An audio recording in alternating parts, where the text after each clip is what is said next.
नमस्कार दोस्तों। मैं आज फिर आपके यूट्यूब चैनल खबर दिन भर में श्री रामचरितमानस के अंश लेकर प्रस्तुत हुआ हूँ। आज हम बात करेंगे श्री रामचरितमानस में दर्शाए गए चित्रों के विवरण के बारे में। चित्त परिचय इस रामचरितमानस के पाठ का अंश है। भिन्न भिन्न चित्रकारों के बनाए गए भिन्न भिन्न अवस्था में गोस्वामी तुलसीदास के 3 चित्र रामचरितमानस में लगे। उनका परिचय ऐतिहासिक पुस्तकों और किंवदंतियों से जहाँ तक उपलब्ध हुआ है वह प्रकाशित किया जाता है। पहला, इस एक रंगे चित्र को बादशाह अकबर के चित्रकारों ने संवत 1625 ईस्वी में विक्रमादित्य के लगभग बनाया था। उस समय गोसाई जी की अवस्था 36 वर्ष की थी और वे तपश्चर्या में अनुरक्त थे। इतिहास से पता चलता है कि बादशाह अकबर अपनी राजसभा में प्रत्येक मत के विद्वानों को रखने का अनुरागी और प्रसिद्ध महात्मा पुरुषों के चित्र का संग्रह कर अपनी चित्रशाला सजवाने का बड़ा शौकीन था। अकबर का प्रसिद्ध वजीर नवाब खानदाना गोस्वामी जी पर अत्यंत प्रेम रखता था। बहुत संभव है कि यह चित्र उसी के उद्योग से बनकर शाही चित्रालय में रखा गया था। पहले इस चित्र को लंगड़ के किसी समाचार पत्र ने प्रकाशित किया और उसी के द्वारा इसका भारत में प्रचार हुआ है। दूसरा चित्र बादशाह जहांगीर के चित्रकारों ने संवत 1665 विक्रमादित्य के लगभग निर्माण किया होगा, क्योंकि जहांगीर संवत 1662 से 1684 विक्रमादित्य पर्यंत दिल्ली के राज्य सिंहासन पर विराजमान थे। उस समय गोस्वामी जी की अवस्था 76 वर्ष की रही होगी। गोसाई जी ने जीवन चरित्र में लिखा है, बादशाह जहांगीर उनसे मिलने काशी आया था। बादशाह उन पर बड़ा प्रेम रखता था और उन्हें पूज्य दृष्टि से देखता था। एक बार गोस्वामी जी भयंकर व्याधि से अत्यधिक पीड़ित हुए थे। संभवतः है कि उनकी बीमारी का समाचार पाकर स्नेहवश वह काशी आया हो और उसी समय अपने चित्रकारों को चित्र लेने की आज्ञा दी हो। इसी से यह चित्र संग्रहोन्मुख अवस्था का लिया मालूम होता है। उन दिनों गोस्वामी जी प्रहलाद घाट पर पंडित गंगा राम जोशी के यहाँ निवास करते थे। पंडित गंगा राम गोसाई जी के मित्रों में कहे जाते थे। शाही चित्रकारों से मिलकर किसी प्रकार उन्होंने इस चित्र की प्रतिलिपि प्राप्त की हो तो आश्चर्य नहीं, क्योंकि सुना जाता है उनके वंशज के पास वह चित्र अब तक सुरक्षित है। वर्तमान काल के पंडित रणछोड़लाल व्यास को अपने पंडित गंगाराम ज्योतिषी का उत्तराधिकारी बतलाते हैं। उन्होंने सन 1615 ईस्वी में गोस्वामी जी की जीवनी लिखवाकर प्रकाशित करवाई। उसमें एक रंगा चित्र भी दिया। व्यास जी का कथन है कि यह चित्र बादशाह जहांगीर ने संवत 1655 में जयपुर के किसी कारीगर से बनवाया था, परंतु उस समय तो अकबर गद्दी पर था और जहांगीर राजकुमार था। वह तो संवत 1662 में गद्दी पर बैठा था। यदि यह कहा जाए कि राजकुमार की अवस्था में ही जहांगीर ने चित्र बनवाया हो, संभवतः नहीं, क्योंकि गद्दी पर बैठने के बाद उसने गोस्वामी जी को बुलाकर एक बार जेल में बंद करवा दिया। यदि वह राजकुमार की अवस्था में गोस्वामी जी का प्रेमी होता तो राज्य सिंहासन पर बैठकर उन्हें बंदी न बनाता। जेल में बंद करने का वह उनके महत्व से परिचित होकर प्रेमी हुआ और तभी चित्र बनवाने की आज्ञा दी होगी। पंडित रणछोड़लाल ने वक्तव्य इतिहास के विरुद्ध होने के कारण विश्वास के योग्य नहीं है। व्यास जी ने अपनी जीवनी में चित्र के विषय में लिखा है कि इस चित्र की रजिस्ट्री हुई है बिना हमारी आज्ञा के कोई न छापे। आपकी इस अनुदारता पर हंसी आती है और घृणा भी होती है। जिस महापुरुष के दर्शन की लालसा हिंदू समाज के कितने ही विदेशी सज्जनों के हृदय में वर्तमान है, उनके चित्र को इस प्रकार प्रतिबंध के साथ प्रकाशित करना संकीर्णता का की परिकाष्ठा नहीं तो और क्या है।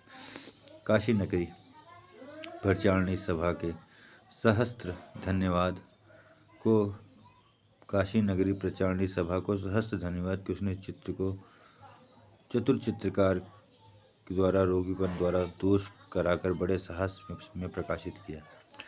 उसकी एक रंग की प्रतिलिपि असली चित्र के अनुसार ज्ञान मंडल कार्यालय ने और रंगीन आवृत्ति माधुरी ने प्रकाशित की। इस चित्र के एक प्रधान दोष पर चित्रकार तथा सभा ने कुछ ध्यान नहीं दिया।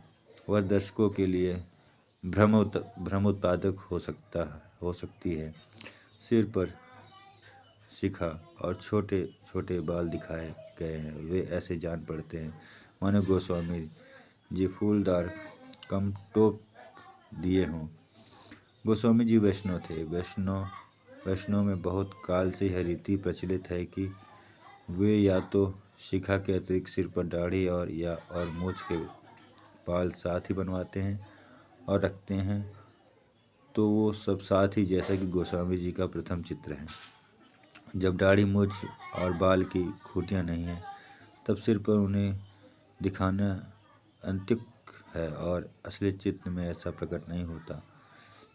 हम लोगों ने प्रवीण चित्रकार द्वारा इस दोष को दूर कराकर रंगीन चित्र प्रकाशित किया है। इसमें संदेह नहीं कि संख्या 1 और 2 के दोनों चित्र गोस्वामी तुलसीदास जी के हैं और उनमें अंतर केवल अवस्था भेद का है।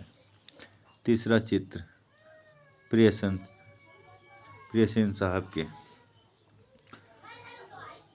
खलबिलास प्रेस की रामायण से पहले प्रकाशित कराया गया था। उसी के आधार पर वह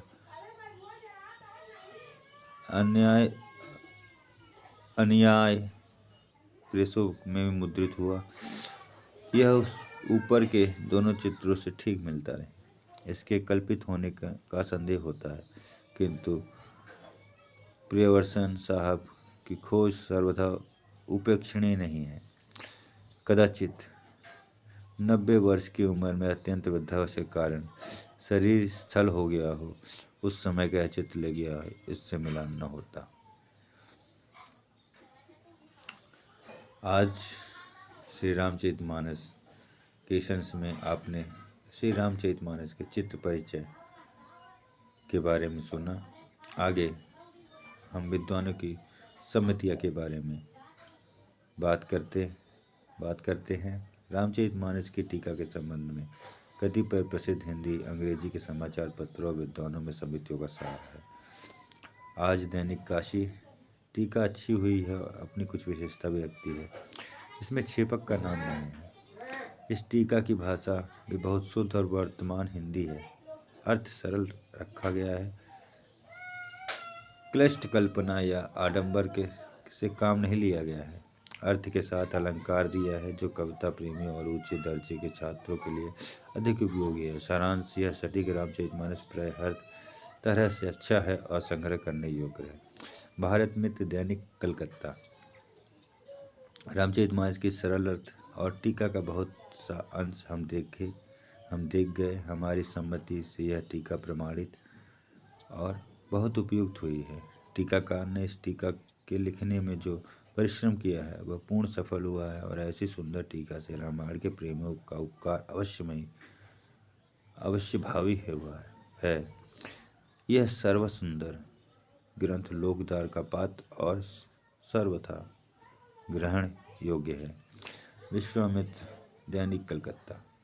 टीका बहुत ही सरल और सुबोध भाषा में बड़ी उत्तमता से की गई है।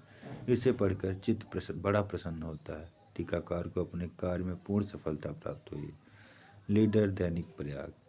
इसमें मूल पाठ उत्तम हस्तलिखित प्रतियों के मिलान से लिखा गया है, छेपक रहित और शुद्ध है। इसकी टीका ग्रंथ प्रचलित हिंदी में इस प्रकार लिखी गई है कि सामान्य पढ़े लिखे मनुष्य भी सहज से समझ सकते हैं। कथानकों का वर्णन तथा अन्य टीका टिप्पणियों से इसकी उत्तमता और भी बढ़ गई है। अंत में रामायण के छंदों का एक पिंगल और तुलसीदास जी के विस्तृत जीवनी विश्वस्त सूत्रों के अनुसंधान करके लिखी गई है। कुछ चित्रों ने पुस्तक को सौंदर्य बढ़ा दिया है कुछ चित्रों ने पुस्तक का सौंदर्य बढ़ा दिया है। यह पुस्तक हिंदू समाज में आदर पाने योग्य है। हिंदुस्तान रिव्यू पटना। जहाँ तक हम लोग जानते हैं टीका बहुत सरल है। यह रामायण संस्कृत प्रकाशन के उद्योग को सम्मान प्रदान करने वाला और खूब प्रचार करने के योग्य है। सरस्वती पत्रिका प्रयाग। यह टीका की भाषा सरल है। मानस पिंगल इसकी एक विशेषता है। रामायण के प्रेमियों के लिए यह भी संग्रह करने योग्य है। भूतपूर्व सरस्वती संपादक पंडित महावीर प्रसाद द्विवेदी की संपत्ति रामायण का संस्कृत बहुत अच्छा निकला। टीका खूब समझ बूझ कर लिखी गई है। ऐसी कितनी ही बातें इसमें हैं जो अन्य टीकाओं में नहीं पाई जाती। अनेक जगह मैंने टीका पढ़ी है, मुझे पसंद आई। प्रेस ने उनकी मनोहरता और उद्योग तक चढ़ाने में कोई कसर नहीं छोड़ी। हिंदी के विद्वान और सुकवि सैयद अमीर अली की संपत्ति ने भी रामायण में अपना सहयोग दिया है। भारत मित्र द्वारा एक हिंदी सेवी की संपत्ति, इसमें भी इन्होंने भी रामायण के प्रचार प्रसार करने में कोई कमी नहीं छोड़ी है। उसके बाद छपी गई है तुलसी ग्रंथावली। गोस्वामी तुलसीदास के ग्रंथों के संबंध में अधिक कहने की आवश्यकता नहीं है। उनके महत्व को पढ़े अनपढ़े भारतवासी मात्र भली भांति जानते हैं। गोस्वामी जी के बनाए हुए छोटे बड़े 12 ग्रंथ प्रसिद्ध हैं। रामलला नहचु, वैराग्य संदीपनी, बरवे रामायण, पार्वती मंडल, जानकी मंडल, रामाज्ञा प्रश्नावली, दोहावली, कवित्र रामायण, गीतावली रामायण, कृष्ण गीतावली, विनय पत्रिका और रामचरितमानस। इन 12 ग्रंथों को भूल स्वच्छ चिकने कागज पर शुद्धतापूर्वक बड़े बड़े अक्षरों में हमने छपवाया। नीचे कठिन शब्दों का अर्थ भी दिया गया है, जिससे भावार्थ समझने में बड़ी सुगमता हो गई है। इनमें से 11 ग्रंथों की एक जिल्द है जिसमें लगभग 580 पृष्ठ हैं। मूल्य सहित केवल 8 और दूसरी जिल्द केवल रामचरितमानस की सचित और सटीक मूल्य 8 और चिकनी उम्दा कागज पर 6 रुपये। ये थे आज के रामचरितमानस के चित्र परिचय, विद्वानों की संपत्तियाँ और गोस्वामी तुलसीदास जी की तुलसी ग्रंथावली। आगे अब हम श्री रामचरितमानस का पाठ आगे हम पढ़ेंगे। हमारे चैनल को सुनने के लिए बहुत बहुत धन्यवाद। अगर आपको रामचरितमानस का यह अंश अच्छा लगा हो तो लाइक सब्सक्राइब जरूर करें। बोलो सियावर रामचंद्र की जय। बोलो सच्चिदानंद महाराज की जय। बोलो भोलेनाथ विश्वनाथ की जय। बोलो अमरनाथ की जय। बोलो समग्र देवी देवताओं की जय।